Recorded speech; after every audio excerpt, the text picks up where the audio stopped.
मोठी बातमी सध्या समोर येते। राहुल जगताप हे अजित पवारांच्या भेटीला दाखल झाले आहेत। राहुल जगताप लवकरच राष्ट्रवादी पक्षात प्रवेश करणार असल्याची चर्चा सध्या रंगली आहे। मंत्रिमंडळाच्या विस्तारानंतर त्यांचा पक्षप्रवेश होऊ शकतो अशी सुद्धा शक्यता वर्तवली जाते।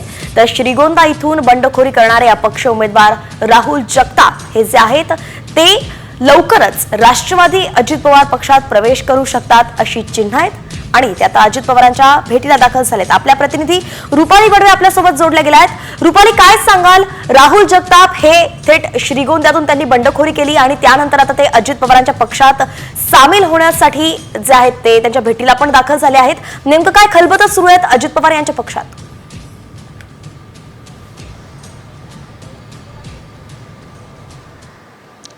देवगिरी बंगल्यावरती सकाळपासून खरं तर कार्यकर्त्यांची गर्दी आहे आणि याच वेळी श्रीगोंदा येथील अपक्ष जे आमदार होते ज्यांनी बंडखोरी केलेली होती, जे उमेदवार राहिलेले आहेत असे राहुल जगताप हे खरं तर देवगिरीवर दाखल झाले। त्यांनी नुकतीच खरं तर अजित पवार यांची भेट सुद्धा घेतलेली आहे। अशी माहिती मिळत आहे की लवकरच जे आहे ते राहुल जगताप राष्ट्रवादीमध्ये पक्षप्रवेश करू शकतात। एका बाजूला सरकारमध्ये आता सरकारची शपथविधी आणि मंत्रिमंडळ विस्तार या दोन महत्त्वाच्या गोष्टी रखडलेल्या आहेत आणि ह्या महत्त्वाच्या गोष्टी झाल्यानंतर राहुल जगताप लवकरच जे आहे ते राष्ट्रवादीमध्ये पक्षप्रवेश करतील अशा पद्धतीची माहिती मिळत आहे।